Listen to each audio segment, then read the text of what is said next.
Next question എന്ന് പറയുന്നത് what is the importance of controlling function in organization? Briefly explain the process of control in organization ആണ് നമ്മളോട് ചോദിച്ചിട്ടുള്ളത്. Okay, so നമ്മളിപ്പോ types of പ്ലാനുകൾ വരെയാണ് നമ്മൾ പറഞ്ഞിട്ടുണ്ടായിരുന്നത്. അപ്പൊ എല്ലാവരും ഇവിടെ തന്നെ ഉണ്ടെന്ന് വിചാരിക്കുന്നു കേട്ടോ.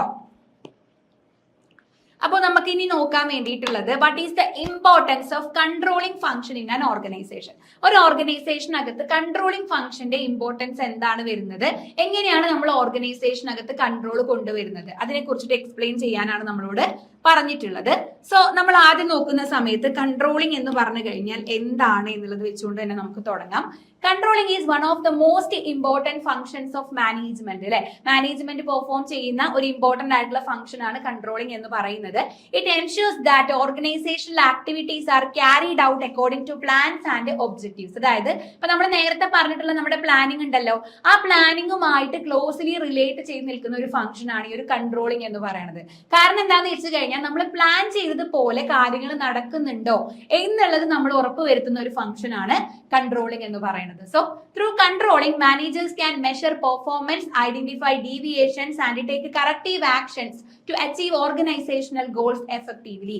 So, controlling-ലൂടെ മാനേജേഴ്സിനെ സംബന്ധിച്ചിടത്തോളം അവർക്ക് അവരുടെ പെർഫോമൻസ് മെഷർ ചെയ്യാൻ പറ്റുന്നുണ്ട്. അവിടെ എന്തെങ്കിലും ഡീവിയേഷൻസ്, നമ്മൾ പ്ലാൻ ചെയ്തതിൽ നിന്ന് എന്തെങ്കിലും ഡീവിയേഷൻസ് ഉണ്ടായിട്ടുണ്ടെങ്കിൽ അത് ഐഡന്റിഫൈ ചെയ്യാൻ പറ്റുന്നുണ്ട്. അത് ഐഡന്റിഫൈ ചെയ്ത് അത് മാറ്റിക്കൊണ്ട് വരാനുള്ള കറക്റ്റീവ് ആക്ഷൻസ് എടുക്കാൻ പറ്റുന്നുണ്ട്.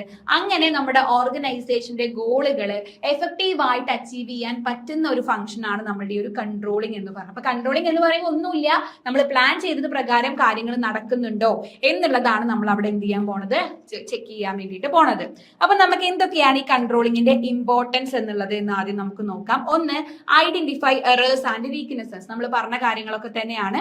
അതായത് controlling help managers detect mistake and weakness in operations. അല്ലെ, നമ്മുടെ ഓപ്പറേഷൻസിൽ ഉണ്ടാവുന്ന വീക്ക്നെസ്സുകൾ അല്ലെങ്കിൽ എന്തെങ്കിലും മിസ്റ്റേക്കുകൾ ഉണ്ടെന്നുണ്ടെങ്കിൽ അത് കണ്ടുപിടിക്കാൻ വേണ്ടിയിട്ട് എന്ത് ചെയ്യുന്നുണ്ട്, കൺട്രോളിംഗ് മാനേജേഴ്സിനെ ഹെൽപ്പ് ചെയ്യുന്നുണ്ട്. അപ്പോൾ കൺട്രോളിംഗ് ഉണ്ടെങ്കിലേ നമുക്ക് എന്ത് ചെയ്യാൻ പറ്റുള്ളൂ, മിസ്റ്റേക്ക് എന്തൊക്കെയാണെന്ന് മനസ്സിലാക്കാൻ വേണ്ടിയിട്ട് പറ്റുള്ളൂ.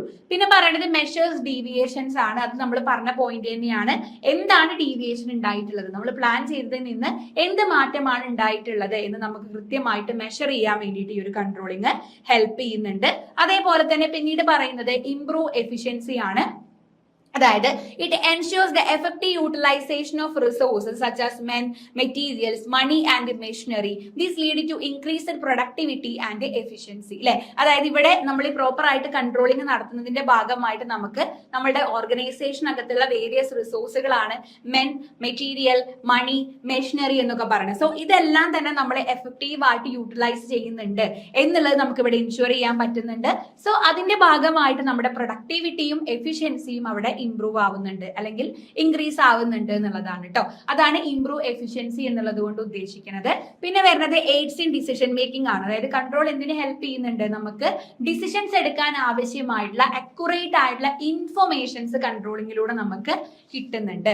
അപ്പൊ നമുക്ക് ടൈംലി എഫക്റ്റീവ് ആയിട്ടുള്ള ഡിസിഷൻസ് എടുക്കാൻ വേണ്ടിയിട്ട് നമ്മുടെ കൺട്രോളിംഗ് നമ്മളെ ഹെൽപ്പ് ചെയ്യുന്നുണ്ട് എന്നുള്ളതാണ് കേട്ടോ.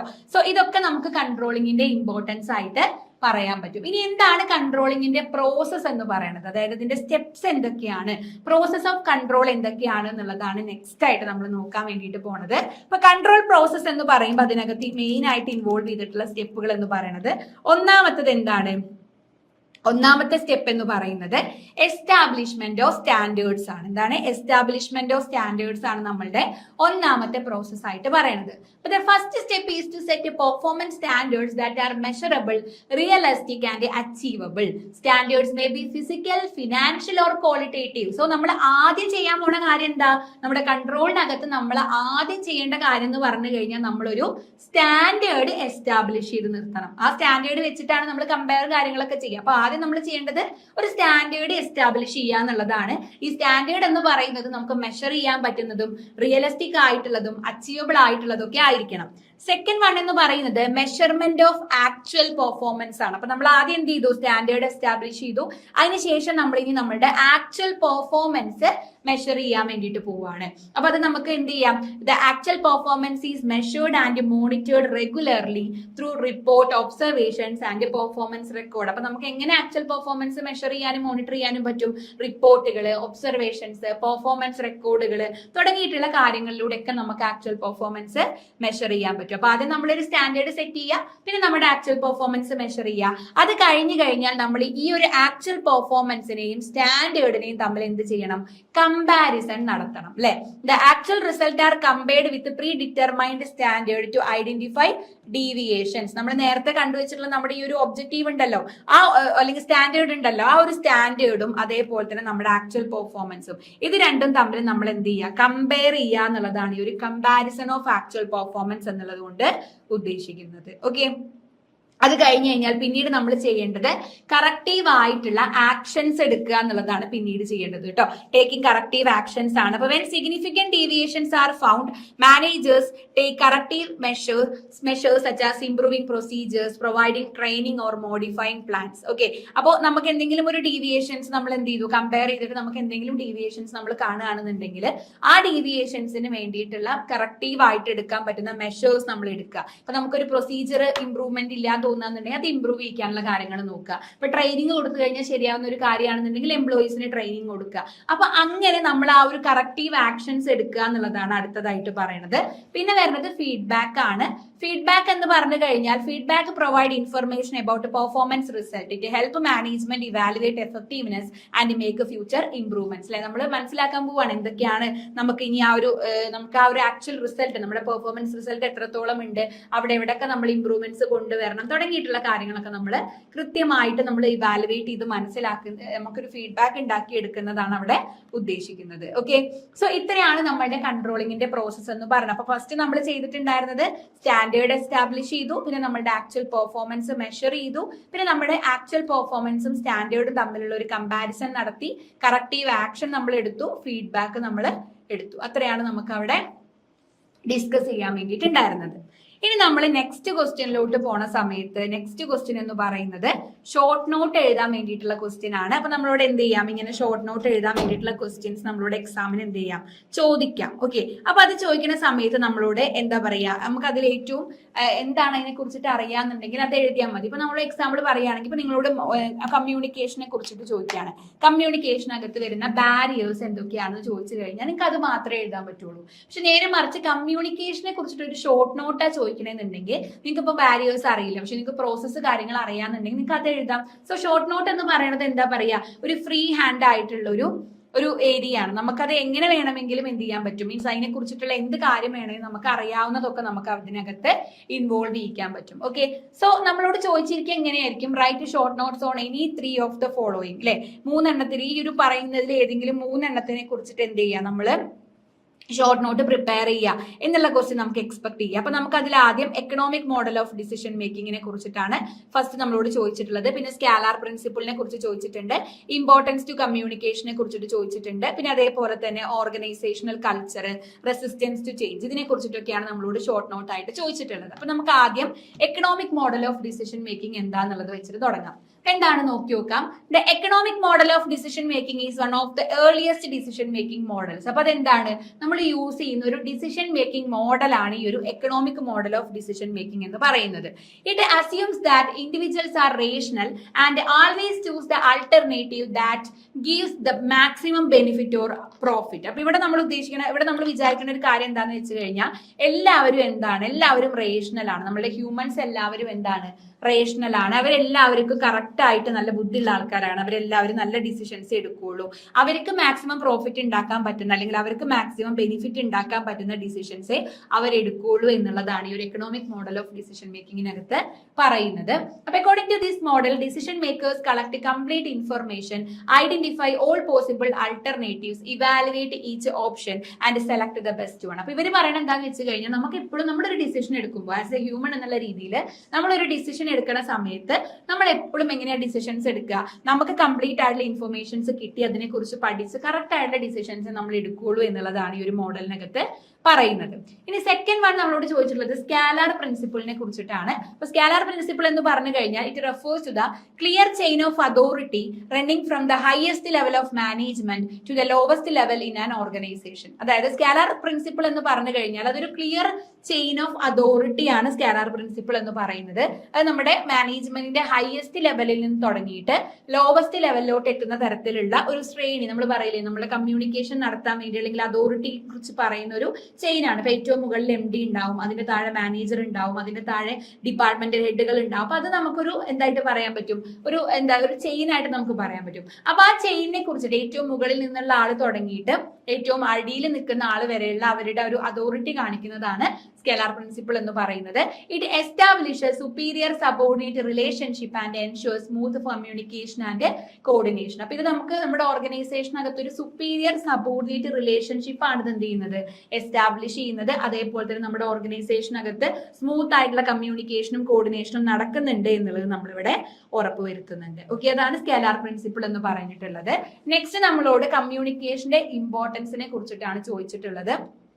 അപ്പൊ എന്താണ് കമ്മ്യൂണിക്കേഷൻ എന്ന് പറഞ്ഞു കഴിഞ്ഞാൽ, communication is the process of sharing information, ideas and feelings to create mutual understanding. അല്ലെ, അപ്പൊ ഞാൻ നിങ്ങളോട് കമ്മ്യൂണിക്കേറ്റ് ചെയ്യുന്നു, നിങ്ങൾ എന്നോട് തിരിച്ച് സംസാരിക്കുമ്പോഴാണ് കമ്മ്യൂണിക്കേഷൻ ആയിട്ട് അത് കംപ്ലീറ്റ് ആയിട്ട് വരുന്നത്. സോ നമ്മുടെ ഒരാളിൽ നിന്ന് മറ്റൊരാളിലോട്ട് നമ്മൾ ഇൻഫർമേഷൻസ്, ഐഡിയാസ്, ഫീലിംഗ്സ് ഒക്കെ ഷെയർ ചെയ്തുകൊണ്ട് ഒരു മ്യൂച്വൽ അണ്ടർസ്റ്റാൻഡിംഗ് ക്രിയേറ്റ് ചെയ്യുന്ന പ്രോസസ് ആണ് കമ്മ്യൂണിക്കേഷൻ എന്ന് പറയുന്നത്.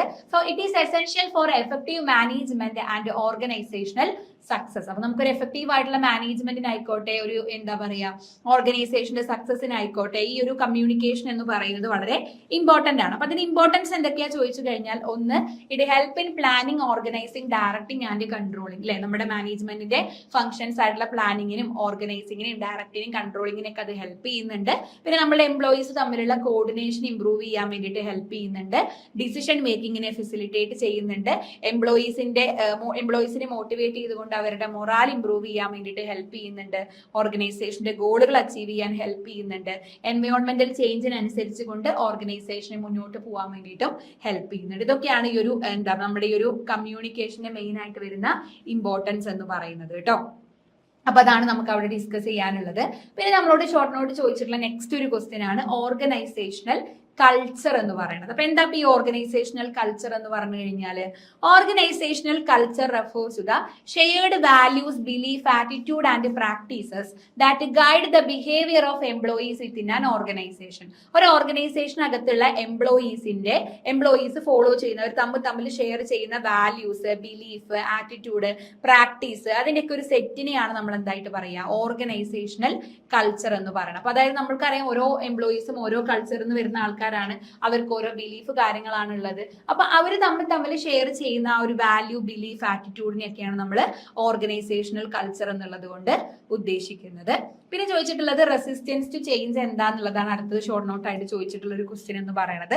Resistance to change is the opposition or unwillingness of employees to accept changes introduced in an organisation. അല്ലെ, നമുക്ക് തന്നെ അറിയാം റെസിസ്റ്റൻസ് ടു ചേഞ്ച്, ആ പേര് പോലെ തന്നെ ഇപ്പൊ ഓർഗനൈസേഷനകത്ത് എന്തെങ്കിലും ചേഞ്ചോ കാര്യങ്ങളൊക്കെ കൊണ്ടുവരുന്ന സമയത്ത് എംപ്ലോയീസ് അത് ആക്സെപ്റ്റ് ചെയ്യാൻ ഉള്ള അവരുടെ ഒരു അൺവില്ലിംഗ്നെസ് അല്ലെങ്കിൽ അവരുടെ ഒരു ഒപ്പോസിഷൻ, അത് വേണ്ട എന്നുള്ള രീതിയിലുള്ള അവരുടെ ഒരു ഒപ്പോസിഷൻ അല്ലെങ്കിൽ ആ ഒരു അൺവില്ലിംഗ്നെസ്സിനെയാണ് നമ്മൾ എന്തായിട്ട് പറയുന്നത്, റെസിസ്റ്റൻസ് ടു ചേഞ്ച് എന്നുള്ളത് കൊണ്ട് ഉദ്ദേശിക്കുന്നത്. ഓക്കെ, സോ നമുക്ക് ഇങ്ങനെ എന്ത് ചെയ്യാം, നമ്മളോട് ഇങ്ങനെ ഷോർട്ട് നോട്ട് എഴുതാൻ വേണ്ടിയിട്ടുള്ള ക്വസ്റ്റ്യൻസ് നമുക്ക് ചോദിച്ച് കാണാറുണ്ട്. അപ്പൊ അതിൽ റിപ്പീറ്റ് ആയിട്ട് വന്നിട്ടുള്ള 4 ക്വസ്റ്റ്യൻസ് ആണ് ഇപ്പൊ നമ്മളിവിടെ ഡിസ്കസ് ചെയ്തിട്ടുണ്ടായിരുന്നത്. ഓക്കെ, നെക്സ്റ്റ് നമുക്ക് അവിടെ പറയാനുള്ള ക്വസ്റ്റ്യൻ എന്ന് പറയുന്നത്, describe any 2 models of change and discuss the reason for resistance to change and its management. അപ്പോൾ എന്താണ് നമ്മുടെ ചേഞ്ചുമായിട്ട് റിലേറ്റ് ചെയ്തുകൊണ്ടുള്ള 2 മോഡൽസ് ഡിസ്കസ് ചെയ്തുകൊണ്ട് എന്തുകൊണ്ടാണ് നമ്മൾ റെസിസ്റ്റൻസ് ടു ചേഞ്ച് അല്ലെങ്കിൽ ചേഞ്ച് വരുമ്പോൾ എന്തുകൊണ്ടാണ് ആൾക്കാർ അതിനെ റെസിസ്റ്റ് ചെയ്യാനുള്ള കാരണങ്ങൾ എന്നാണ് ചോദിച്ചിട്ടുള്ളത്. അപ്പൊ നമുക്ക് ആദ്യം മോഡൽസ് ഓഫ് ഓർഗനൈസേഷണൽ ചേഞ്ച് നോക്കാം. അപ്പൊ എന്താ ഓർഗനൈസേഷണൽ ചേഞ്ച് എന്ന് പറഞ്ഞു കഴിഞ്ഞാൽ, it refers to the process through which organisations modify their structures, processes, technologies or behavior patterns to adapt to internal and external pressures. Okay, അപ്പോൾ ഓർഗനൈസേഷണൽ ചേഞ്ച് എന്ന് പറഞ്ഞു കഴിഞ്ഞാൽ എന്താന്ന് വെച്ച് കഴിഞ്ഞാൽ അതൊരു പ്രോസസ് ആണ്. ആ പ്രോസസ്സിലൂടെയാണ് ഓർഗനൈസേഷൻസ് അവരുടെ സ്ട്രക്ചേഴ്സ് ആയിക്കോട്ടെ, പ്രോസസ് ആയിക്കോട്ടെ, ടെക്നോളജീസ് ആയിക്കോട്ടെ, ബിഹേവിയർ പാറ്റേൺസ് ആയിക്കോട്ടെ, ഇതിനെ എല്ലാത്തിനെയും അവർ മോഡിഫൈ ചെയ്യുന്ന ഒരു പ്രോസസ്സാണ് എന്തെന്ന് പറയുന്നത്, ഓർഗനൈസേഷണൽ ചേഞ്ച് എന്നുള്ളത് കൊണ്ട് ഉദ്ദേശിക്കുന്നത്. To understand how change occurs, scholars have developed several models. അപ്പൊ എങ്ങനെയാണ് ഈ ചേഞ്ച് ഉണ്ടാവുന്നത് അതുമായിട്ട് റിലേറ്റ് ചെയ്തുകൊണ്ട് നമുക്ക് മെയിൻ ആയിട്ട് കുറച്ച് മോഡൽസ് കൊണ്ടുവന്നിട്ടുണ്ട്. അപ്പൊ അതിൽ നമുക്ക് ഇവിടെ പഠിക്കാനുള്ള ഒന്നാണ് കേർഡ് ലെവിൻസിന്റെ 3 സ്റ്റെപ്പ് ചേഞ്ച് മോഡൽ എന്ന് പറയുന്നത്. അപ്പൊ ആ പേര് പോലെ തന്നെ 3 സ്റ്റെപ്പുകളായിട്ടാണ് അദ്ദേഹം ഈ ഒരു മോഡലിനെ പറഞ്ഞിട്ടുള്ളത്. അപ്പൊ Kurt Lewin's model is one of the most influential framework for understanding organisational change. അപ്പൊ നമ്മുടെ ഓർഗനൈസേഷന്റെ ചേഞ്ച് മനസ്സിലാക്കാൻ വേണ്ടിയിട്ടുള്ള ഒരു മോസ്റ്റ് ഇൻഫ്ലുവൻഷ്യൽ ഫ്രെയിംവർക്ക് ആണ് കേർട്ട് ലെവിൻസിന്റെ ഈ ഒരു മോഡൽ എന്ന് പറയുന്നത്. അപ്പൊ ഇവിടെ നമ്മൾ 3 സ്റ്റേജുകളിലൂടെയാണ് മെയിൻ ആയിട്ട് പോണത്: അൺഫ്രീസിങ്, ചേഞ്ചിങ്, റീഫ്രീസിങ്. ഓക്കെ, അപ്പൊ അതിൽ അൺഫ്രീസിങ് എന്ന് പറയുന്ന സ്റ്റേജ് ആണ് നമ്മളുടെ ഫസ്റ്റ് സ്റ്റേജ് എന്ന് പറയുന്നത്. അപ്പൊ the first stage involves preparing the organisation to accept that change is necessary. അതായത് നമ്മുടെ ഫസ്റ്റ് സ്റ്റെപ്പ് എന്ന് പറഞ്ഞു കഴിഞ്ഞാൽ നമുക്ക് എപ്പോഴും ഒരു മാറ്റം തുടങ്ങാൻ ഏറ്റവും ബെസ്റ്റ് രീതി എന്താന്ന് വെച്ചാൽ അത് എന്തിനാ നമ്മൾ മാറണേ, അതിന്റെ കാരണം എന്താന്നുള്ളത് നമ്മൾ അങ്ങോട്ട് മനസ്സിലാക്കുക. എന്തുകൊണ്ടാണ് നമ്മൾ ഇങ്ങനെ ഒരു മാറ്റം കൊണ്ടുവരുന്നത് എന്നുള്ളത് നമ്മൾ മനസ്സിലാക്കുക എന്നുള്ളതാണ് ഫസ്റ്റ് സ്റ്റേജ് ആയിട്ട് പറയുന്നത്. അതാണ് അൺഫ്രീസിംഗ് എന്ന് പറയുന്നത്. So it requires breaking down existing attitude, behaviours and routines that act as barriers. അതായത് ഇപ്പൊ നമുക്ക് എന്താണ് ഇപ്പൊ നമ്മൾ ഈ ചേഞ്ച് വേണ്ട എന്ന് പറയുമ്പോൾ അവിടെ ബാരിയർ ആയിട്ട് നിൽക്കുന്ന എന്തെങ്കിലും ഉണ്ടല്ലോ, അപ്പൊ അതിനെ നമ്മൾ ബ്രേക്ക് ഡൗൺ ചെയ്യാൻ വേണ്ടിയിട്ടുള്ളതാണ് ഈ അൺഫ്രീസിംഗ് എന്ന് പറയുന്നത്. അപ്പൊ ഇവിടെ employees must recognise why the change is needed, open through communication, awareness and highlighting existing problems. അതായത് ഇപ്പൊ ഞാൻ പറയാണ്, നിങ്ങളോട് പറയാം നിങ്ങൾ പഠിക്കണം കേട്ടോ, നിങ്ങൾ പഠിക്കണം എന്നിങ്ങനെ പറഞ്ഞുകൊണ്ടിരിക്കുക, നിങ്ങൾ പഠിക്കുന്നില്ല. അപ്പൊ നിങ്ങൾക്ക് ഒരു മാറ്റം വരുത്തണം എന്നുണ്ടെങ്കിൽ ഞാൻ ആദ്യം ഇദ്ദേഹത്തിന്റെ കേർട്ട് ലെവിൻസ് പറയണത് എന്താ വെച്ചാൽ ആദ്യം ഞാൻ നിങ്ങളെ അൺഫ്രീസ് ചെയ്യണം. അതായത് നിങ്ങൾ പഠിച്ചാലേ കേട്ടോ നിങ്ങൾക്ക് എക്സാമിന് പാസ്സാവാൻ പറ്റുള്ളൂ, അല്ലെങ്കിൽ നിങ്ങൾക്ക് ഒന്നും എഴുതാൻ കിട്ടിയിട്ടില്ലെങ്കിൽ നിങ്ങൾക്ക് സപ്ലി വരും, അപ്പൊ നിങ്ങളുടെ ഒരു ഇയർ പോകും. അങ്ങനെ ഞാൻ നിങ്ങളെ പറഞ്ഞ് മനസ്സിലാക്കുക. അപ്പൊ എന്തിനാണ് നമ്മൾ ഈ മാറ്റം കൊണ്ടുവരുന്നത്, അതിന്റെ ബിഹൈൻഡ് ഉള്ള കാര്യം നമ്മൾ ആദ്യം എന്ത് ചെയ്യണം, മനസ്സിലാക്കണം. സെക്കൻഡ് സ്റ്റേജ് എന്ന് പറയുന്നത് ചേഞ്ചിങ് അല്ലെങ്കിൽ മൂവിങ് ആണ്.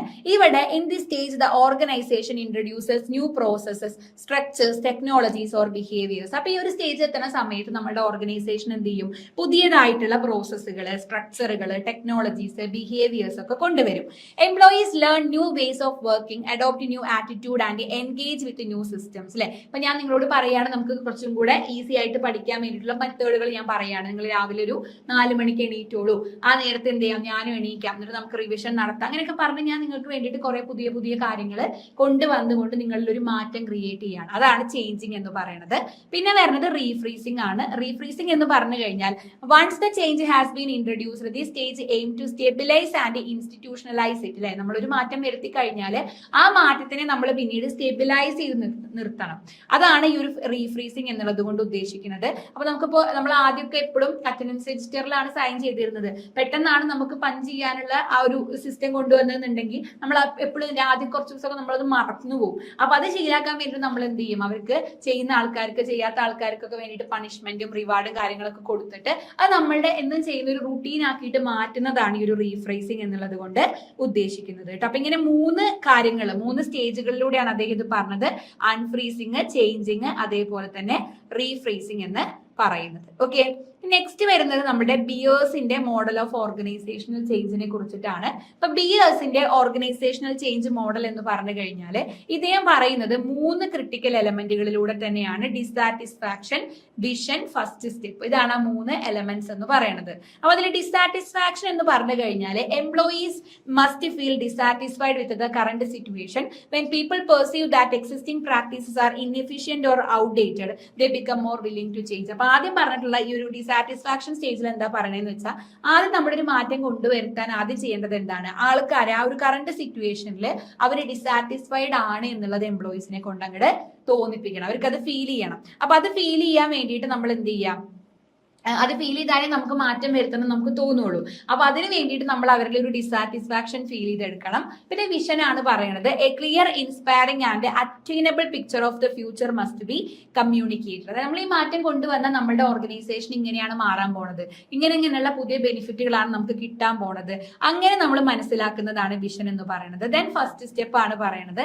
ഇവിടെ നമ്മൾ ഫസ്റ്റ് ആയിട്ട് എന്ത് ചെയ്യുക, ആ ഒരു ചേഞ്ച് കൊണ്ടുവരാൻ വേണ്ടിയിട്ടുള്ള ആ ഒരു ഫസ്റ്റ് സ്റ്റെപ്പ്, നമ്മളൊരു പ്രാക്ടിക്കൽ സ്റ്റെപ്പ് പറയുന്നതിനെയാണ് ഫസ്റ്റ് സ്റ്റെപ്പ് എന്ന് പറയുന്നത്. അപ്പൊ നമ്മളത് ശരിക്കും പറഞ്ഞാൽ ആ ചേഞ്ച് കൊണ്ടുവരുന്ന സ്റ്റേജ് ആണ് ഈ ഒരു ഫസ്റ്റ് സ്റ്റെപ്പ് എന്ന് പറയുന്നത്. അപ്പൊ ഇതാണ് ബിയേഴ്സിന്റെ മോഡൽ എന്ന് പറയുന്നത്. അപ്പൊ ഡിസാറ്റിസ്ഫാക്ഷൻ, വിഷൻ, അതേപോലെ തന്നെ ഫസ്റ്റ് സ്റ്റെപ്പ്, ഇങ്ങനെ 3 കാര്യങ്ങളിലൂടെയാണ് അദ്ദേഹം ഈ ഒരു മോഡലിനെ എക്സ്പ്ലെയിൻ ചെയ്തിട്ടുണ്ടായിരുന്നത്. അല്ലെ, ഇനി നമ്മളോട് ചോദിച്ചാൽ നമുക്ക് ഇനി പറയാൻ പറ്റും എന്തുകൊണ്ടാണ് ആൾക്കാർ ചേഞ്ചിനെ ഇങ്ങനെ ഭയക്കുന്നത്. അവരുടെ പൊസിഷൻ മാറിയാലോ എന്നുള്ള പേടി കൊണ്ടാവാം, സാലറി കുറയോ എന്നുള്ള പേടി കൊണ്ടാവാം, ഇവർ പുതുതായിട്ട് കൊണ്ടുവരുന്ന ടെക്നോളജീസിനെ കുറിച്ചിട്ട് ഇവർക്ക് അവയർനെസ് ഉണ്ടാവില്ലേ എന്നുള്ള തോന്നൽ കൊണ്ടാവാം. ഇതുകൊണ്ടൊക്കെ എന്ത് ചെയ്യാറുണ്ട്, ആളുകൾ ചേഞ്ചിനെ അവര് വേണ്ട അല്ലെങ്കിൽ ചേഞ്ച് കൊണ്ടുവരുന്നതിൽ അവര് തടസ്സം പറയാറുണ്ട്. ഓക്കെ, സോ അത്രയാണ് നമുക്ക്. അപ്പൊ ബിയേഴ്സിന്റെ മോഡലും കേർട്ട് ലെവിൻസിന്റെ മോഡലും ഒന്ന് നോക്കി വെക്കുക, ചോദിക്കുകയാണെന്നുണ്ടെങ്കിൽ നമുക്ക് എഴുതാൻ പറ്റണം. ഓക്കെ, നെക്സ്റ്റ് ക്വസ്റ്റ്യൻ എന്ന് പറയുന്നത് കമ്മ്യൂണിക്കേഷനുമായിട്ട് റിലേറ്റ് ചെയ്തിട്ടുള്ളതാണ്. How does communication plays an important role in the organisation? Discuss barriers to effective communication and how can they be minimised. Okay, അപ്പൊ ആദ്യം നമുക്ക് എന്താണ് കമ്മ്യൂണിക്കേഷൻ എന്ന് പറഞ്ഞുകൊണ്ട് തന്നെ തുടങ്ങാം. Communication is the sharing of idea, fact, opinions and information. അല്ലെ, നമ്മൾ നേരത്തെ പറഞ്ഞതാണ് രണ്ടോ അതിലധികമോ വ്യക്തികൾ തമ്മിൽ എന്ത് ചെയ്യാണ്, അങ്ങോട്ടും ഇങ്ങോട്ടും കമ്മ്യൂണിക്കേറ്റ് ചെയ്യുക, അങ്ങോട്ടും ഇങ്ങോട്ടും ആശയങ്ങൾ കൈമാറുക, ഐഡിയാസ് കൈമാറുക, അതിനെയാണ് നമ്മൾ കമ്മ്യൂണിക്കേഷൻ ആയിട്ട് പറയുന്നത്. In simple terms it is the process of passing information and understanding from one person to another. അല്ലെ, ഒരു വ്യക്തിയിൽ നിന്ന് മറ്റൊരു വ്യക്തിയിലോട്ട് നമ്മൾ കാര്യങ്ങൾ അങ്ങോട്ടും ഇങ്ങോട്ടും പഠിച്ച് മനസ്സിലാക്കുന്നതിനെയാണ് നമ്മൾ എന്തായിട്ട് പറയുന്നത്, കമ്മ്യൂണിക്കേഷൻ ആയിട്ട് പറയുന്നത്. സോ ഈ ഒരു എഫക്റ്റീവ് ആയിട്ടുള്ള കമ്മ്യൂണിക്കേഷൻ, ഇപ്പൊ ഞാൻ നിങ്ങളോട് സംസാരിക്കുകയാണ്, നിങ്ങൾ എന്നോട് സംസാരിക്കുകയാണ്, അതൊരു കമ്മ്യൂണിക്കേഷൻ ആണ്. ഇപ്പൊ ഒരു ഓർഗനൈസേഷനകത്താണെന്നുണ്ടെങ്കിലും കമ്മ്യൂണിക്കേഷൻ നടക്കുന്നുണ്ട്. അപ്പൊ ഇതിനെ പ്രശ്നമായിട്ട് നിൽക്കുന്ന ബാരിയേഴ്സ് ഏതൊക്കെയാണ്? ബാരിയേഴ്സ് എന്ന് പറഞ്ഞു കഴിഞ്ഞാൽ എന്താണ്, നമ്മളുടെ ആ ഒരു നമ്മുടെ ക്ലിയർ ആയിട്ടുള്ള അക്യുറേറ്റ് ആയിട്ടുള്ള ആ ഒരു ഇൻഫോർമേഷന്റെ എക്സ്ചേഞ്ചിനെ ബാധിക്കുന്ന, അതിന് തടസ്സമായിട്ട് നിൽക്കുന്ന ഫാക്ടേഴ്സ് ആണ് ഈ ഒരു ബാരിയേഴ്സ് ഓഫ് എഫക്റ്റീവ് കമ്മ്യൂണിക്കേഷൻ എന്ന് പറയുന്നത്. അപ്പൊ ഇത് നമുക്ക് എന്തൊക്കെ കാരണങ്ങൾ കൊണ്ടാണ് ഉണ്ടാവുക നമുക്ക് നോക്കാം. ഒന്നാമത്തെ ബാരിയർ എന്ന് പറയുന്നത് സെമാൻറ്റിക് ബാരിയേഴ്സ് ആണ്. അപ്പൊ ഞാൻ ഇത് എന്താണെന്നുള്ളത് സിമ്പിൾ ആയിട്ട് പറഞ്ഞുതരാം കേട്ടോ. സെമാൻറ്റിക് ബാരിയേഴ്സ് എന്ന് പറഞ്ഞു കഴിഞ്ഞാല് ഇപ്പോ നമ്മള് these arise when words, phrases or symbols are misunderstood because they have different meanings for the sender and the receiver. അല്ലെ, ഇപ്പൊ നമുക്കറിയാം ഇപ്പൊ കേരളത്തിൽ തന്നെ പല ജില്ലകളിലും അതായത് പല സ്ഥലങ്ങളിലും പല രീതിയിലാണ് ഒരു പെർട്ടിക്കുലർ സംഭവത്തിന് തന്നെ പറയുന്ന ഒരു വേർഡിനെ തന്നെ അവർ ഉദ്ദേശിക്കുന്നത്. അല്ലെ, അപ്പൊ അങ്ങനെ നമ്മൾ പറയുന്ന വേർഡ്, ഇപ്പൊ ഞാൻ എന്റെ കൊളോക്കിയൽ ആയിട്ടുള്ള ഒരു വേർഡ് പറയുമ്പോൾ ഇപ്പൊ നിങ്ങൾ പല സ്ഥലത്ത് ഇരുന്നിട്ടാണ് ഈ ക്ലാസ് കാണുന്നത്. അപ്പൊ നിങ്ങൾക്ക് ചിലപ്പോൾ അത് മനസ്സിലായിക്കൊള്ളണം എന്നില്ല. അല്ലെങ്കിൽ നമ്മൾ കൊമേഴ്സുകാർ പറയുന്ന അസറ്റും ലാബിലിറ്റിയും ഒക്കെ സയൻസ് പഠിക്കുന്ന ഒരാൾക്ക് പെട്ടെന്ന് മനസ്സിലായിക്കൊള്ളണം എന്നില്ല. സോ നമ്മൾ അങ്ങനെ യൂസ് ചെയ്യുന്ന വേർഡുകള്, ഫ്രേസുകള്, സിംബൽസ്, അതൊക്കെ കാരണം ഒരാൾക്ക് നമ്മുടെ കമ്മ്യൂണിക്കേഷൻ മനസ്സിലാകുന്നില്ലെങ്കിൽ അതിനെയാണ് നമ്മൾ സെമാൻറ്റിക് ബാരിയേഴ്സ് എന്ന് പറയാം. രണ്ടാമത്തെ ബാരിയേഴ്സ് എന്ന് പറയുന്നത് സൈക്കോളജിക്കൽ ബാരിയേഴ്സ് ആണ്. These are the mental or emotional factors that hinder effective communication. നമ്മുടെ എഫക്റ്റീവ് ആയിട്ടുള്ള കമ്മ്യൂണിക്കേഷൻ തടസ്സം നിൽക്കുന്ന മെന്റൽ ഫാക്ടേഴ്സ് അല്ലെങ്കിൽ ഇമോഷണൽ ഫാക്ടേഴ്സിനെയാണ് നമ്മൾ എന്തായിട്ട് പറയുന്നത്, സൈക്കോളജിക്കൽ ബാരിയേഴ്സ് എന്നുള്ളത് കൊണ്ട് ഉദ്ദേശിക്കുന്നത്. അപ്പൊ നമ്മളിപ്പോ ഞാൻ വളരെ ഇമോഷണൽ ആയിട്ട് വളരെ സങ്കടത്തോടെ നിൽക്കുകയാണ്. അപ്പൊ നിങ്ങൾ എന്ത് കാര്യം പറഞ്ഞാലും ഞാൻ ആ രീതിയിൽ അതിനെ ഉൾക്കൊള്ളുള്ളൂ. അപ്പൊ അതിനെയാണ് നമ്മൾ സൈക്കോളജിക്കൽ ബാരിയേഴ്സ് ആയിട്ട് പറയുന്നത്. പിന്നെ വരുന്നത് ഓർഗനൈസേഷണൽ ബാരിയേഴ്സ് ആണ്. ഇപ്പൊ നമ്മുടെ മുകളിൽ ഇരിക്കുന്ന നമ്മുടെ മാനേജറോട് നമുക്ക് കമ്മ്യൂണിക്കേറ്റ് ചെയ്യുന്ന സമയത്ത് നമുക്ക് ചിലപ്പോൾ എന്തുണ്ടാവാം, ഒരു ചെറിയൊരു മടിയോ അല്ലെങ്കിൽ ഒരു പേടിയും കാര്യങ്ങളൊക്കെ ഉണ്ടാവും. അപ്പൊ അതുകൊണ്ട് നമുക്ക് കൃത്യമായിട്ട് പറയാൻ പറ്റിക്കൊള്ളണമെന്നില്ല. റിജിഡ് ആയിട്ടുള്ള ഹെറാർക്കീസ് ഉണ്ടാവുകയാണ്, അല്ലെങ്കിൽ എക്സസീവ് ആയിട്ടുള്ള ഫോർമലൈസേഷനോ അൺക്ലിയർ റിപ്പോർട്ടിംഗ് റിലേഷൻഷിപ്പ്, ഞാൻ ആരോടാ റിപ്പോർട്ട് ചെയ്യേണ്ടതെന്ന് എനിക്ക് അറിയാത്തൊരു സിറ്റുവേഷൻ ഒക്കെ ഉണ്ടാകുമ്പോൾ അത് നമുക്കൊരു ബുദ്ധിമുട്ടായിട്ട് ക്രിയേറ്റ് ചെയ്യും, നമ്മുടെ കമ്മ്യൂണിക്കേഷൻ ഒരു ബുദ്ധിമുട്ടായിട്ട് ക്രിയേറ്റ് ചെയ്യും.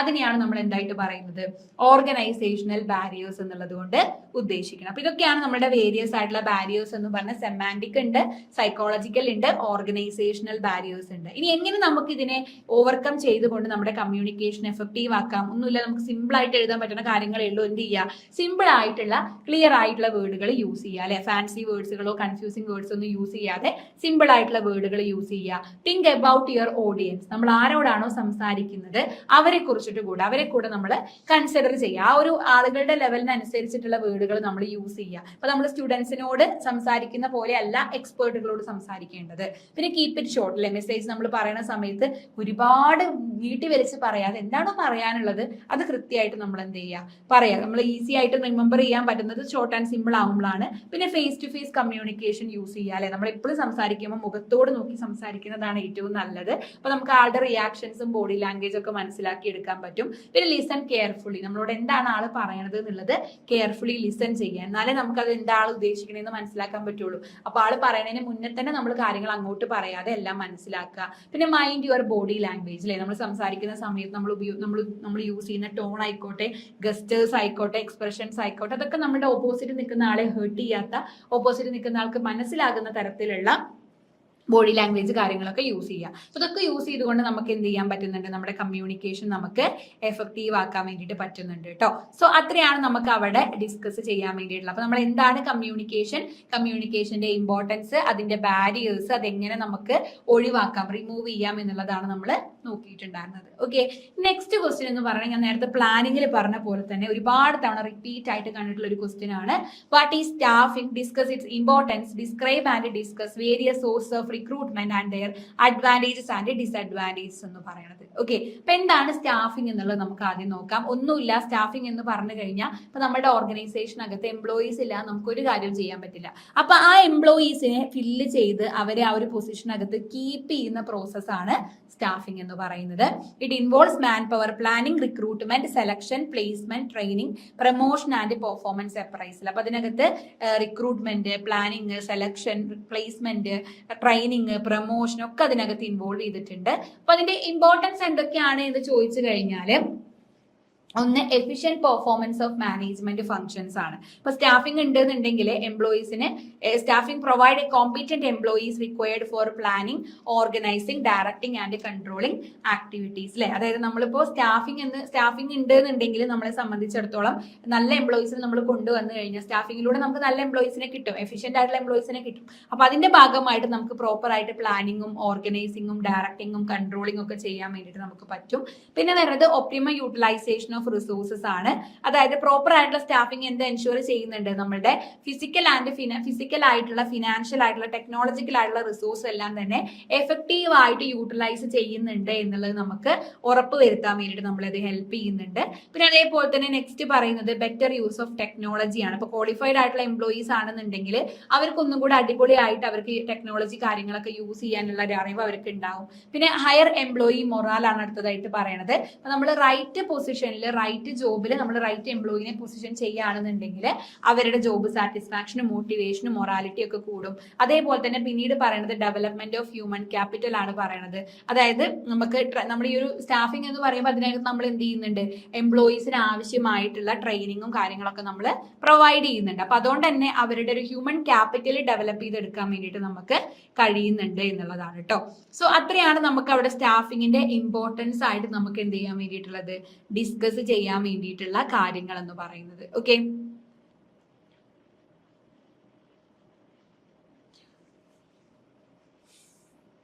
ഓക്കെ, സോ അതാണ് നമുക്ക് അവിടെ ഡിസ്കസ് ചെയ്യാനുള്ളത്. നെക്സ്റ്റ് നമുക്ക് നോക്കാൻ വേണ്ടിയിട്ടുള്ളത് സോഴ്സസ് ഓഫ് റിക്രൂട്ട്മെന്റിനെ കുറിച്ചിട്ടാണ്. സോഴ്സസ് ഓഫ് റിക്രൂട്ട്മെന്റ്, നമുക്ക് ഏതൊക്കെ സോഴ്സുകളിലൂടെ റിക്രൂട്ട്മെന്റ് നടത്താൻ പറ്റും. സ്റ്റാഫിങ്ങിനകത്ത് നമ്മൾ ചെയ്യുന്ന ഒരു കാര്യമാണ് റിക്രൂട്ട്മെന്റ് എന്ന് പറയുന്നത്. അപ്പൊ അതിനകത്ത് നമുക്ക് എങ്ങനെയൊക്കെ റിക്രൂട്ട്മെന്റ് നടത്താൻ പറ്റും. അതിൽ ഇന്റേണൽ റിക്രൂട്ട്മെന്റും ഉണ്ട്, അതേപോലെ തന്നെ എക്സ്റ്റേണൽ റിക്രൂട്ട്മെന്റും ഉണ്ട്. ഇന്റേണൽ റിക്രൂട്ട്മെന്റ് എന്ന് പറഞ്ഞു കഴിഞ്ഞാൽ it means filling vacancy from existing employees through promotion, transfer or internal job posting. നമ്മുടെ ഓർഗനൈസേഷനകത്ത് തന്നെയുള്ള എംപ്ലോയീസ് നമ്മൾ പ്രമോഷനിലൂടെ, ട്രാൻസ്ഫർ, അങ്ങനെയുള്ള കാര്യങ്ങളിലൂടെ ഒക്കെ അങ്ങോട്ടും ഇങ്ങോട്ടും മാറ്റുന്നതാണ് ഇന്റേണൽ റിക്രൂട്ട്മെന്റ് എന്ന് പറയുന്നത്. അപ്പൊ അതിന്റെ അഡ്വാൻറ്റേജ് എന്താന്ന് വെച്ച് കഴിഞ്ഞാൽ അത് എക്കണോമിക്കൽ ആൻഡ് ടൈം സേവിംഗ് ആണ്. നമുക്ക് ഓൾറെഡി അറിയാവുന്ന എംപ്ലോയീസ് ആണ്, സോ നമ്മൾ വേറെ പ്രൈസ് കാര്യങ്ങളൊന്നും കൊടുക്കണ്ട. പിന്നെ അതേപോലെ തന്നെ motivate employees by providing career growth opportunities. അല്ലെ, അപ്പൊ നമ്മൾ ഇവിടെ ജോയിൻ ചെയ്യുമ്പോൾ നമുക്ക് പറയാം, നിങ്ങൾ നല്ല രീതിയിൽ പെർഫോം ചെയ്ത് കഴിഞ്ഞാൽ നിങ്ങൾക്ക് ഒരു പ്രൊമോഷൻ ഉണ്ടാവും, നമ്മളോട് പറഞ്ഞുകൊണ്ട് എംപ്ലോയീസിനെ മോട്ടിവേറ്റ് ചെയ്യാൻ പറ്റുന്നുണ്ട്. പിന്നെ അതേപോലെ തന്നെ employees are already familiar with organisational policies and culture. അല്ലെ, നമ്മുടെ എംപ്ലോയീസ് ഓൾറെഡി ഫെമിലിയർ ആണ്, അവർക്ക് അറിയാം നമ്മുടെ ഓർഗനൈസേഷന്റെ പോളിസീസും കൾച്ചറും ഒക്കെ അവർക്ക് അറിയാം. അവിടെ നമുക്ക് അധികം ട്രെയിനിങ്ങോ ഓറിയന്റേഷനോ ഒന്നും ആവശ്യമായിട്ടുണ്ടാവില്ല. എംപ്ലോയീസിന്റെ ലോയാലിറ്റി പ്രൊമോട്ട് ചെയ്യാൻ നമ്മളിത് ഹെൽപ്പ് ചെയ്യുന്നുണ്ട്. പക്ഷേ ഡിസഡ്വാൻറ്റേജ് എന്താണെന്ന് വെച്ച് കഴിഞ്ഞാൽ ലിമിറ്റഡ് ചോയ്സ് ഓഫ് കാൻഡിഡേറ്റ് ആണ്. നമുക്ക് ഓൾറെഡി ഉള്ള എംപ്ലോയീസിൽ നിന്ന് തന്നെയാണ് നമ്മൾ എന്ത് ചെയ്യുന്നത്, ആൾക്കാരെ എടുക്കുന്നത്. അപ്പൊ അവിടെ ഒരു ചോയ്സ് എന്ന് പറയുന്നത് ലിമിറ്റഡ് ആണ്. പിന്നെ no introduction of fresh ideas and new perspective. Already ഉള്ള എംപ്ലോയീസ് ആണ്, അപ്പൊ അതുകൊണ്ട് തന്നെ നമ്മൾ അവിടെ പുതിയതായിട്ടുള്ള ഫ്രഷ് ഐഡിയാസോ ന്യൂ പെർസ്പെക്ടീവ്സോ ഒന്നും കൊണ്ടുവരുന്നുണ്ടാവില്ല. പിന്നെ may create dissatisfaction among employees who are not selected. അതേപോലെ തന്നെ ഇപ്പൊ നമ്മളിങ്ങനെ കുറച്ച് ആൾക്കാരെ സെലക്ട് ചെയ്യും, കുറച്ച് ആൾക്കാരെ ഇവിടെ സെലക്ട് ചെയ്യില്ല. അപ്പൊ സെലക്ട് ചെയ്യാത്ത ആൾക്കാരുടെ ഇടയിൽ ഒരു ഡിസാറ്റിസ്ഫാക്ഷൻ ഉണ്ടാവാം. Not suitable for newly established organisation. ഇപ്പൊ പുതുതായിട്ടൊരു എസ്റ്റാബ്ലിഷ് ചെയ്ത ഓർഗനൈസേഷൻ ഒന്നും ഇതൊന്നും അത്ര നല്ല മെത്തേഡല്ല. അപ്പൊ ഇന്റേണൽ റിക്രൂട്ട്മെന്റ് എന്ന് പറയുമ്പോൾ നമ്മുടെ ഓർഗനൈസേഷനകത്തുള്ള എംപ്ലോയീസിൽ നിന്ന് തന്നെ നമ്മൾ റിക്രൂട്ട്മെന്റ് നടത്തുന്നതാണ്. പിന്നെ വരുന്നത് എക്സ്റ്റേണൽ റിക്രൂട്ട്മെന്റ് ആണ്. അപ്പോൾ എക്സ്റ്റേണൽ റിക്രൂട്ട്മെന്റ് എന്ന് പറഞ്ഞു കഴിഞ്ഞാൽ എന്താണ്? Hiring candidate from outside the organisation അല്ലെ, നമ്മുടെ ഓർഗനൈസേഷന്റെ പുറത്തുള്ള എംപ്ലോയീസിനെ നമ്മൾ ഹയർ ചെയ്യുന്നതാണ് എക്സ്റ്റേണൽ റിക്രൂട്ട്മെന്റ് എന്ന് പറയുന്നത്. അത് നമ്മൾ advertisement, campus placement, employment exchange, recruitment agency, online portals അതൊക്കെ ഉപയോഗിച്ചുകൊണ്ട് നമ്മൾ ഓർഗനൈസേഷൻസിനകത്ത് എന്ത് ചെയ്യുക, പുറത്ത് നിന്ന് എംപ്ലോയീസിനെ നമ്മൾ ഹയർ ചെയ്യുന്നതാണ് എക്സ്റ്റേണൽ റിക്രൂട്ട്മെന്റ് എന്ന് പറയുന്നത്. അപ്പൊ അതിന്റെ അഡ്വാൻറ്റേജ് എന്താണെന്ന് വെച്ച് കഴിഞ്ഞാൽ നമുക്ക് പുതിയ ടാലന്റ് ഉള്ള ഇന്നോവേറ്റീവ് ആയിട്ടുള്ള എംപ്ലോയീസിനെ നമുക്ക് കിട്ടും. അതേപോലെ തന്നെ നമുക്ക് ഒരുപാട് അപ്ലിക്കൻസ് നമുക്ക് കിട്ടും അല്ലെ, നമ്മൾ പുറത്തുനിന്നാകുമ്പോൾ ഒരുപാട് അപ്ലിക്കൻസ് നമുക്ക് കിട്ടും. അതേപോലെ തന്നെ നമ്മൾ എന്ത് സ്കില്ലുള്ള എംപ്ലോയിനെയാണോ നമ്മൾ ഉദ്ദേശിക്കുന്നത് അവരെ തന്നെ നമുക്ക് റിക്രൂട്ട് ചെയ്യാൻ പറ്റും. പിന്നെ നമ്മുടെ എംപ്ലോയീസ് തമ്മിലുള്ള ഒരു ഹെൽത്തി കോമ്പറ്റീഷൻ എൻകറേജ് ചെയ്യാൻ വേണ്ടിയിട്ടൊക്കെ അത് ഹെൽപ്പ് ചെയ്യുന്നുണ്ട്. അപ്പൊ നമുക്ക് തന്നെ ആലോചിച്ച് അറിയാലോ അതൊക്കെ. പക്ഷെ അതിന്റെ ഡിസഡ്വാൻറ്റേജ് എന്താണെന്ന് വെച്ച് കഴിഞ്ഞാൽ അത് കോസ്റ്റ്ലി ആണ്, അതേപോലെ തന്നെ ടൈം കൺസ്യൂമിംഗും ആണ് അല്ലെ. നമുക്കിപ്പോൾ അത് ഒരു ഏജൻസിനെ ഏൽപ്പിച്ചു കഴിഞ്ഞാൽ അവരുടെ കോസ്റ്റ് നോക്കണം, അപ്പോൾ അത് കുറച്ച് കോസ്റ്റ്ലി ആണ്, പിന്നെ കുറച്ച് സമയം എടുക്കുന്ന ഒരു പ്രോസസ് ആണ്. പിന്നെ new employees require training and orientation, അതായത് നമ്മൾ പുതിയൊരു എംപ്ലോയിനെ നമ്മൾ പുറത്തുനിന്ന് എടുത്തു കൊണ്ടുവരികയാണ്. സോ അവർക്ക് അവിടെ നമ്മൾ കൃത്യമായിട്ടുള്ള ട്രെയിനിങ്ങും അതേപോലെ തന്നെ ഓറിയന്റേഷൻസും കൊടുക്കേണ്ടതായിട്ട് വരും. പിന്നെ existing employees may feel discouraged due to lack of promotion opportunities. പിന്നെ നമ്മുടെ ഓൾറെഡി ഉള്ള എംപ്ലോയീസിനെ സംബന്ധിച്ചിടത്തോളം അവർക്കൊരു അവർക്ക് പുതിയൊരു ഓപ്ഷൻസ് ഒന്നും ഇല്ലല്ലോ, അവർക്ക് കുറഞ്ഞ പ്രൊമോഷൻ ഓപ്പർച്യൂണിറ്റീസ് അല്ലേ ഉള്ളൂ എന്നുള്ളൊരു ഫീൽ അവർക്ക് ഉണ്ടാവും. പിന്നെ നമ്മുടെ എംപ്ലോയി ടേൺ ഓവറിനുള്ള റിസ്ക് കൂടുതലാണ്, കാരണം പുതിയൊരു എംപ്ലോയി വന്ന് അവർക്ക് നമ്മുടെ ഓർഗനൈസേഷൻ ഇഷ്ടപ്പെട്ട് മുന്നോട്ട് പോകാൻ പറ്റണം. സോ ഇത്രയാണ് നമ്മളുടെ റിക്രൂട്ട്മെന്റുമായിട്ട് റിലേറ്റ് ചെയ്തിട്ട് പറയാൻ വേണ്ടിയിട്ടുള്ള. അപ്പൊ റിക്രൂട്ട്മെന്റ് എന്ന് പറയുമ്പോൾ നമ്മൾ ആൾക്കാരെ എടുക്കുന്ന ഒരു പ്രോസസ്സാണ്. അപ്പൊ അതിൽ ഇന്റേണൽ റിക്രൂട്ട്മെന്റിൽ നമുക്ക് എടുക്കാം, എക്സ്റ്റേണലും ഉണ്ട്. ഇന്റേണൽ എന്ന് പറയുമ്പോൾ നമ്മുടെ ഓർഗനൈസേഷൻ അകത്തുള്ളത്, എക്സ്റ്റേണൽ എന്ന് പറയുമ്പോൾ പുറത്തുള്ളത്. ഓക്കെ, നെക്സ്റ്റ് നമ്മുടെ ഒരു ക്വസ്റ്റ്യൻ എന്ന് പറയുന്നത് വളരെ ജനറൽ ആയിട്ടുള്ള ഒരു ക്വസ്റ്റ്യൻ ആണ്, ചോദിക്കാൻ സാധ്യതയുള്ള ഒരു ക്വസ്റ്റ്യൻ ആണ്. Describe the various management skill required for A manager അല്ലെ. ഒരു മാനേജർക്ക് ആവശ്യമായിട്ടുള്ള സ്കില്ലുകൾ ഏതൊക്കെയാണ് നമുക്ക് തന്നെ അറിയാവുന്നതാണ്. ഒന്ന് ടെക്നിക്കൽ സ്കില്ലാണ് അല്ലെ. These involve the ability to perform specific task during particular tool, method or technique അല്ലെ. ഇപ്പൊ നമ്മുടെ ടെക്നോളജീസ് ഉപയോഗിക്കാനുള്ള ഒരു സ്കിൽ എന്തായാലും മാനേജർക്ക് വേണം. ഇപ്പോ എന്താ പറയാ, അവരുടെ ആ ഒരു വർക്കുമായിട്ട് റിലേറ്റ് ചെയ്തിട്ടുള്ള ഏരിയാസിൽ അവർക്ക് ആ പ്രോസസ്സുകളും പ്രൊസീജിയേഴ്സും ഓപ്പറേഷൻസും ഒക്കെ എടുക്കാം. അപ്പൊ ആ ഒരു വർക്കുമായിട്ട് റിലേറ്റ് ചെയ്തിട്ടുള്ള ടൂളുകള്, മെത്തേഡുകള്, ടെക്നിക്കുകൾ അതിനെ കുറിച്ചിട്ടൊക്കെയുള്ള നല്ലൊരു നോളജ് അവർക്ക് വേണം. പിന്നെ ഹ്യൂമൻ സ്കിൽസ് ആണ് പറയുന്നത്. The ability to work effectively with people and maintain good interpersonal relationship അല്ലെ. നമ്മളുടെ ആളുകളുമായിട്ട്, മാനേജർ എന്ന് പറയുമ്പോൾ തന്നെ എംപ്ലോയീസുമായിട്ട് ഡയറക്ട്ലി ഡീൽ ചെയ്യുന്ന ആൾക്കാരാണ്. സോ അവരെ നല്ല രീതിയിൽ കൊണ്ടുപോയിക്കൊണ്ട് ഒരു ഇന്റർപേഴ്സണൽ റിലേഷൻഷിപ്പ് മെയിൻറ്റെയിൻ ചെയ്യാനുള്ള ഒരു കഴിവ് മാനേജർക്ക് ഉണ്ടായിരിക്കണം. അപ്പൊ അവരെ കമ്മ്യൂണിക്കേറ്റ് ചെയ്യാനും അവരെ ലീഡറായിട്ട് ഒരു ലീഡ് ചെയ്യാനും മോട്ടിവേറ്റ് ചെയ്യാനും കോർഡിനേറ്റ് ചെയ്യാനൊക്കെ ഉള്ള ഒരു കഴിവ് വേണം. പിന്നെ ഡിസൈൻ സ്കിൽസ് ആണ് പറയണത്. The ability to identify problems and design practical solution for the organisation. നമ്മുടെ ഓർഗനൈസേഷനകത്തുള്ള പ്രോബ്ലംസ് ഏതൊക്കെയാണ്, എന്തൊക്കെ പ്രോബ്ലംസ് ഉണ്ടാവും എന്ന് ഐഡന്റിഫൈ ചെയ്യാനുള്ള ഒരു എബിലിറ്റി വേണം. അതിനനുസരിച്ച് കൊണ്ട് നമ്മുടെ ഓർഗനൈസേഷനകത്തുള്ള പ്രാക്ടിക്കൽ സൊല്യൂഷൻസ് ഡിസൈൻ ചെയ്യാനുള്ള ഒരു എബിലിറ്റി ഉണ്ടായിരിക്കണം എന്നുള്ളതാണ് ഡിസൈൻ സ്കിൽ എന്നുള്ളത് കൊണ്ട് ഉദ്ദേശിക്കുന്നത്. പിന്നെ അതേപോലെ തന്നെ കോൺസെപ്ച്വൽ സ്കില്ലാണ് പറയുന്നത്. ഇപ്പൊ നമ്മുടെ these enable a manager to view the organisation as a whole. നമ്മുടെ ഓർഗനൈസേഷനെ മൊത്തത്തിൽ നോക്കി കണ്ടുകൊണ്ട് നമുക്ക് അത് മൊത്തത്തിൽ നോക്കി കണ്ട് അതിനനുസരിച്ചിട്ടുള്ള സ്ട്രാറ്റജീസ് ഫോർമുലേറ്റ് ചെയ്യാനും എന്തൊക്കെ പ്രോബ്ലംസ് വരുന്നൊക്കെ മനസ്സിലാക്കാനുള്ള ഒരു കഴിവാണ് കോൺസെപ്ച്വൽ സ്കിൽ എന്നുള്ളത് കൊണ്ട് ഉദ്ദേശിക്കുന്നത്. നമുക്ക് പറയാം ടൈം മാനേജ്മെന്റ് സ്കില്ല് പറയാം, കമ്മ്യൂണിക്കേഷൻ സ്കില്ല് പറയാം, ലീഡർഷിപ്പ് സ്കില്ല് പറയാം, പങ്ക്ച്വാലിറ്റി പറയാം, ഒക്കെ നമുക്ക് ജനറൽ ആയിട്ട് എഴുതാൻ പറ്റുന്ന ഒരു ക്വസ്റ്റ്യൻ ആണ്. അപ്പൊ അതിൽ 4 ഞാൻ പറഞ്ഞേ ഉള്ളൂ കേട്ടോ. നമുക്ക് മേ ബി ചോദിക്കാൻ സാധ്യത ഉള്ള ഒരു ക്വസ്റ്റ്യനും കൂടെയാണ്. അപ്പൊ അതാണ് മാനേജറുടെ സ്കില്ലുകൾ എന്ന് പറയുന്നത്. നെക്സ്റ്റ് പറയാനുള്ള ഒരു തിയറി, ഒരു ക്വസ്റ്റ്യൻ എന്ന് പറയുന്നത് മോട്ടിവേഷനെ കുറിച്ചിട്ടാണ്. ഓക്കെ, മോട്ടിവേഷന്റെ ഇമ്പോർട്ടന്റ് ആയിട്ടുള്ള 2 തിയറീസ് ആണ് ചോദിച്ചിട്ടുള്ളത്. Describe and discuss any 2 theories of motivation. Motivation ഒരുപാട് തിയറീസ് ഉണ്ട്. അപ്പൊ അതിൽ 2 തിയറീസ് നമുക്ക് നോക്കാം.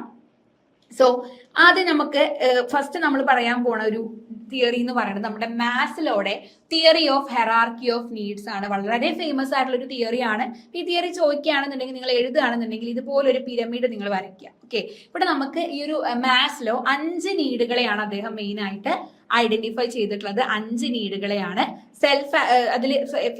ഫിസിയോളജിക്കൽ നീഡ് ഉണ്ട്, safety need, social need, esteem need, self actualisation need. ഇങ്ങനെ 5 നീഡുകളാണ് എന്ത് ചെയ്തിട്ടുള്ളത്, മാസ്ലോ കണ്ടുപിടിച്ചിട്ടുള്ളത്. അപ്പൊ അതിലെ ഫസ്റ്റ് വൺ എന്ന് പറയുന്നത് ഏതാണ്, ഫിസിയോളജിക്കൽ നീഡാണ് അല്ലെ. ഒറ്റ നോട്ടത്തിൽ സൈക്കോളജി ആയിട്ട് തോന്നുന്നുണ്ടെങ്കിലും സൈക്കോളജി അല്ല, ഫിസിയോളജിക്കൽ നീഡാണ്. അപ്പൊ അത് നമ്മുടെ ബേസിക് ആയിട്ടുള്ള സർവൈവൽ നീഡാണ്. അപ്പൊ ഒരു മനുഷ്യന് ജീവിച്ചു പോകാൻ നമുക്ക് ഫുഡ് വേണം, ക്ലോത്ത് വേണം, വാട്ടർ വേണം, ഷെൽട്ടർ വേണം. അപ്പൊ അങ്ങനെയുള്ള ഒരു മനുഷ്യന്റെ ബേസിക് ആയിട്ടുള്ള നീഡുകളാണ് സൈക്കോളജിക്കൽ നീഡിനകത്ത് പറഞ്ഞത്. അപ്പൊ അത് എന്താ പറഞ്ഞത് ഞാൻ പറഞ്ഞില്ല അല്ലെ. ഓക്കെ, അപ്പൊ മാസ്ലോ എന്താ ചെയ്തതെന്ന് വെച്ചാൽ നമുക്കറിയാം നമ്മുടെ ഹ്യൂമൻസിന്റെ നീഡുകൾ എന്ന് പറയുന്നത് ഒരുപാട് നീഡ് ഉണ്ട്. അപ്പൊ നമുക്ക് ആദ്യം ഒരു വീട് വെക്കണം തോന്നും. വീട് ഒന്ന് വെച്ച് കഴിഞ്ഞാൽ നമുക്ക് ഒരു നില ആയി കഴിഞ്ഞാൽ നമുക്ക് തോന്നും 2ാം നിലയും കൂടെ വെക്കാം അല്ലെ. പിന്നെ നമുക്ക് വീടായി കഴിഞ്ഞാൽ തോന്നും ഒരു കാറ് വാങ്ങാം, അങ്ങനെ തോന്നും.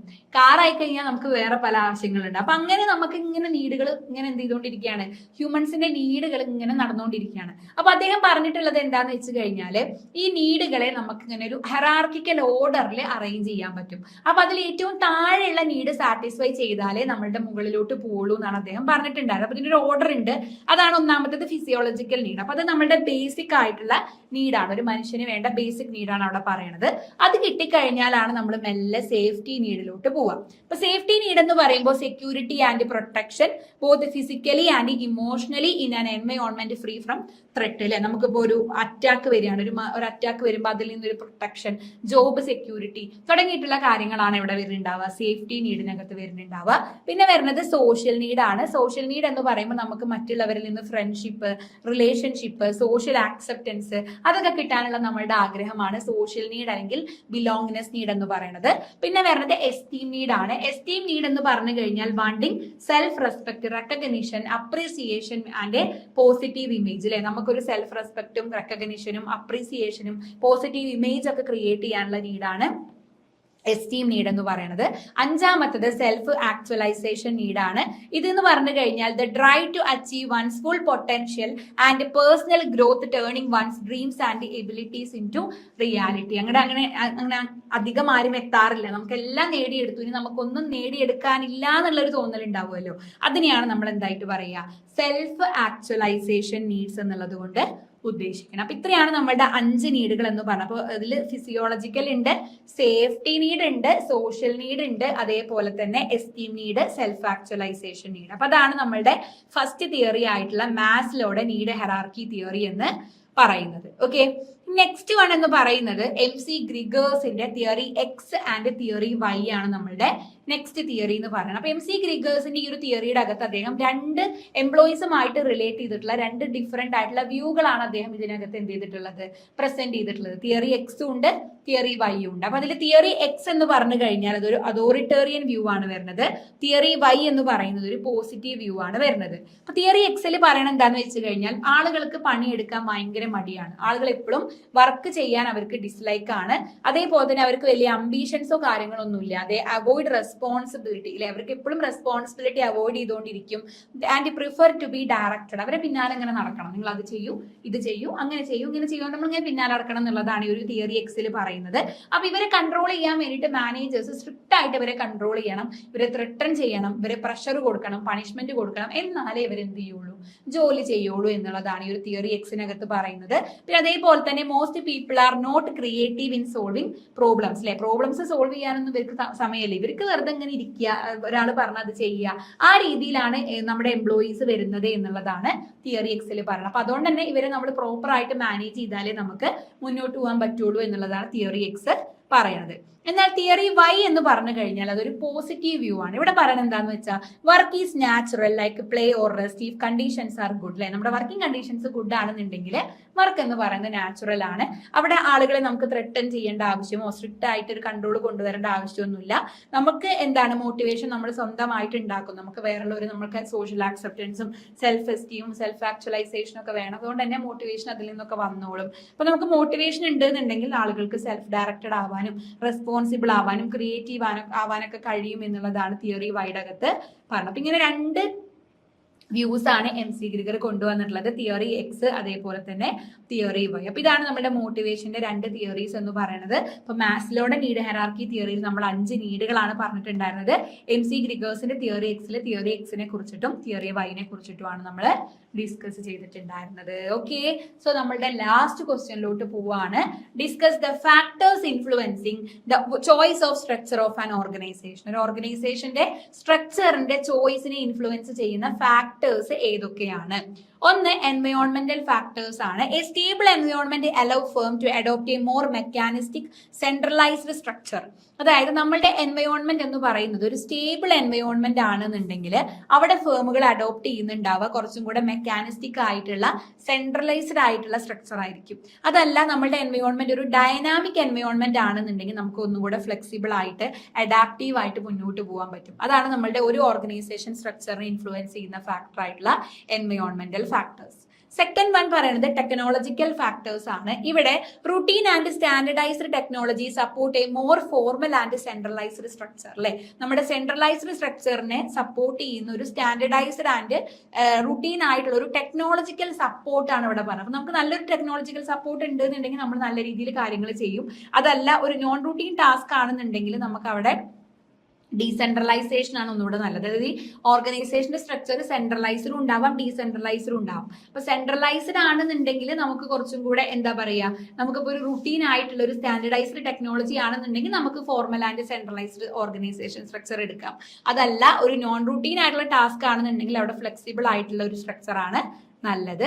പിന്നെ വരുന്നത് human or psycho social factors ആണ്. അതായത് നമ്മുടെ എംപ്ലോയീസിന്റെ attitude, values, expectations, skill, social behaviour, ഇതൊക്കെ നമ്മുടെ ഓർഗനൈസേഷൻ സ്ട്രക്ചറിനെ ഷേപ്പ് ചെയ്യുന്ന ഫാക്ടേഴ്സ് ആണ്. മോഡേൺ വർക്കേഴ്സ് ആകുമ്പോൾ അവർക്ക് ഒന്നും കൂടെ കുറച്ചുകൂടെ ഫ്രീഡം അവർ ചോദിക്കുന്നുണ്ട്. ഇപ്പോൾ അവർക്ക് പാർട്ടിസിപ്പേറ്റ് ചെയ്യാനുള്ള ഓപ്പർച്യൂണിറ്റീസ് കൊടുക്കണം. അപ്പൊ അങ്ങനെയൊക്കെ ആകുമ്പോൾ അതിനനുസരിച്ചിട്ടുള്ള ഒരു സ്ട്രക്ചർ വേണം നമ്മൾ അഡോപ്റ്റ് ചെയ്യാൻ വേണ്ടിയിട്ട്. പിന്നെ പറയുന്നത് size and growth of the organisation ആണ്. അപ്പൊ നമ്മുടെ ഓർഗനൈസേഷന്റെ സൈസ് എന്ന് പറയുന്നത് കൂടുതലാണെന്നുണ്ടെങ്കിൽ അവിടെ കൂടുതൽ എംപ്ലോയീസും ബ്രാഞ്ചസും പ്രൊഡക്റ്റ് ഒക്കെ ഉണ്ടാവും. അപ്പൊ അവിടെ നമുക്ക് ആ ഒരു ഇത് സൈസ് കൂടുതലാണെന്നുണ്ടെങ്കിൽ നമുക്ക് അവിടെ വേണ്ടത് ഒരു ഫോർമൽ ആയിട്ടുള്ള സ്പെഷ്യലൈസ്ഡ് ആയിട്ടുള്ള ഡിപ്പാർട്ട്മെന്റലൈസ്ഡ് ആയിട്ടുള്ള സ്ട്രക്ചർ ആണ്. അതല്ല ഇപ്പൊ നമുക്കൊരു ചെറിയ സ്മോളർ ഫേം ആണെന്നുണ്ടെങ്കിൽ നമുക്ക് അവിടെ സ്മോളർ ആയിട്ടുള്ള ഒരു സ്ട്രക്ചർ മതി എന്നുള്ളതാണ് കേട്ടോ. പിന്നെ ലാസ്റ്റ് വൺ പറയുന്നത് സ്ട്രാറ്റജി ഓഫ് ദ ഓർഗനൈസേഷൻ ആണ്. നമ്മുടെ സ്ട്രക്ചർ എന്ത് ചെയ്യുന്നുണ്ട്? Structure must support strategy. If the strategy is innovation the structure should be flexible and decentralised. അപ്പൊ നമ്മുടെ സ്ട്രക്ചർ എന്ന് പറയുന്നത് സ്ട്രാറ്റജി എന്ന് പറയുന്നത് ഇന്നോവേഷൻ ആണെന്നുണ്ടെങ്കിൽ നമ്മുടെ സ്ട്രക്ചർ കുറച്ചും കൂടെ ഫ്ലെക്സിബിൾ ആൻഡ് ഡീസെൻട്രലൈസ്ഡ് ആയിരിക്കണം. നമ്മുടെ സ്ട്രാറ്റജി എപ്പോഴും എംഫസൈസസ് കൊടുക്കേണ്ടത് കോസ്റ്റ് എഫിഷ്യൻസിക്ക് ആയിരിക്കണം. ഒരു സെൻട്രലൈസ്ഡ് സ്ട്രക്ചർ ആണെന്നുണ്ടെങ്കിൽ നമുക്കൊരു അതായത് ഒരു സെൻട്രലൈസ്ഡ് ആയിട്ടുള്ള ഓർഗനൈസേഷൻ സ്ട്രക്ചർ ആണ് നമ്മൾ ഫോളോ ചെയ്യണമെന്നുണ്ടെങ്കിൽ നമുക്കൊരു സ്റ്റാൻഡർഡൈസ്ഡ് ആയിട്ടുള്ള സ്ട്രാറ്റജീസ് ആയിരിക്കും ഒന്നും കൂടെ അഡോപ്റ്റ് ചെയ്യാൻ പറ്റുക. അപ്പൊ ഇതൊക്കെയാണ് നമ്മളുടെ ആ ഒരു ഓർഗനൈസേഷന്റെ സ്ട്രക്ചറിനെ ഇൻഫ്ലുവൻസ് ചെയ്യുന്ന ഫാക്ടേഴ്സ് എന്ന് പറയുന്നത്. അപ്പൊ അത് ചോദിച്ചു അതുകൊണ്ടാണ് എടുത്തിട്ടുള്ളത്. എൻവയോൺമെന്റൽ factors, technological factors, human or psycho social factors, size and growth of the organisation, strategy of the organisation. Okay, so ഇത്രയാണ് നമുക്ക് ഇന്നത്തെ ഈ ഒരു ക്ലാസ്സിൽ ഡിസ്കസ് ചെയ്യാൻ വേണ്ടിയിട്ടുള്ള പോർഷൻസ് എന്ന് പറയുന്നത് കേട്ടോ. സോ നമ്മൾ ഇന്നത്തെ ഈ ഒരു ക്ലാസ്സിൽ, ഈ ഒരു ലൈവ് ക്ലാസ്സിൽ നമ്മുടെ MMPC 001 management functions and organisational പ്രോസസ്സിനെ കുറിച്ചിട്ടാണ് നമ്മൾ ഡിസ്കസ് ചെയ്ത് വന്നിട്ടുണ്ടായിരുന്നത്. സോ നമ്മൾ ഇന്ന് പറഞ്ഞ ക്വസ്റ്റ്യൻസ് എല്ലാം തന്നെ വളരെ ഇമ്പോർട്ടന്റ് ആയിട്ടുള്ള ക്വസ്റ്റ്യൻസ് ആണ്. സോ എല്ലാവരും എന്ത് ചെയ്യുക, സ്കിപ്പ് ചെയ്യാതെ ഈ ക്വസ്റ്റ്യൻസ് ഒക്കെ ഒന്ന് നോക്കി വെച്ചിട്ട് പോവാട്ടോ. എല്ലാവർക്കും നല്ല രീതിയിൽ എക്സാം എഴുതാൻ പറ്റട്ടെ. അപ്പൊ ഞാൻ നേരത്തെയൊക്കെ പറഞ്ഞ പോലെ തന്നെ നിങ്ങൾ എല്ലാം ബൈഹാർട്ട് ചെയ്തൊന്നും പഠിക്കുകയൊന്നും വേണ്ട, അതിന്റെ ആവശ്യമൊന്നുമില്ല. കോൺസെപ്റ്റ് ക്ലിയർ ആയിട്ട് പഠിക്കുക, അതിന്റെ ഫീച്ചേഴ്സോ ഇമ്പോർട്ടൻസ് എങ്ങനെ ചോദിച്ചാലും നമുക്ക് അതൊന്ന് എഴുതാൻ പറ്റണം. ഓക്കെ, അതേപോലെ തന്നെ നമ്മൾ ഇപ്പോൾ ഫീച്ചേഴ്സ് ഒക്കെ ചോദിക്കുകയാണെന്നുണ്ടെങ്കിൽ കുറച്ചും കൂടെ എലോബറേറ്റ് ചെയ്ത് എഴുതാൻ വേണ്ടിയിട്ട് ആദ്യം ഫീച്ചേഴ്സ് ഒക്കെ ലിസ്റ്റ് ഡൗൺ ചെയ്തിട്ട് ഓരോന്നോരോന്നായിട്ട് എടുത്തെഴുതാം, കുറച്ചും കൂടെ കണ്ടന്റ് ഉണ്ടാവും. ഓക്കെ, സോ അതൊക്കെയാണ് നമ്മൾ ഇവിടെ ശ്രദ്ധിക്കേണ്ടത്. അപ്പൊ എല്ലാവർക്കും നല്ല രീതിയിൽ എക്സാം എഴുതാൻ പറ്റട്ടെ. Wish you all the best. അതേപോലെ തന്നെ എങ്ങനെ ഉണ്ടായിരുന്നു നമ്മുടെ ഈ ഒരു ലൈവ് സെഷൻ എന്നുള്ളത് നിങ്ങൾ എക്സാമിന് മുന്നേ നിങ്ങൾക്ക് ഇത് കാണുന്ന സമയത്ത് എങ്ങനെ ഉണ്ടായിരുന്നു, ആഫ്റ്റർ ദാറ്റ് എക്സാം കഴിഞ്ഞിട്ടുള്ള നിങ്ങളുടെ റിവ്യൂസ് കാര്യങ്ങളൊക്കെ കമന്റ് ബോക്സിൽ അറിയിക്കുക. അതേപോലെ തന്നെ നമ്മളിവിടെ പിൻ ചെയ്ത് വെച്ചിട്ടുള്ളത് നമ്മുടെ ഇഗ്നോന്റെ കമ്മ്യൂണിറ്റി ഗ്രൂപ്പിന്റെ ലിങ്ക് ആണ്. സോ അതിനകത്ത് ജോയിൻ ചെയ്ത് കഴിഞ്ഞാൽ നിങ്ങൾക്ക് ഇതിന്റെ നോട്ട്സ് കാര്യങ്ങളൊക്കെ നിങ്ങൾക്ക് കിട്ടും. അപ്പൊ എല്ലാവരും നോക്കാം കേട്ടോ. സോ അത്രയൊക്കെയാണ് നമുക്ക് പറയാനുള്ളത്. So wish you all the best and thank you.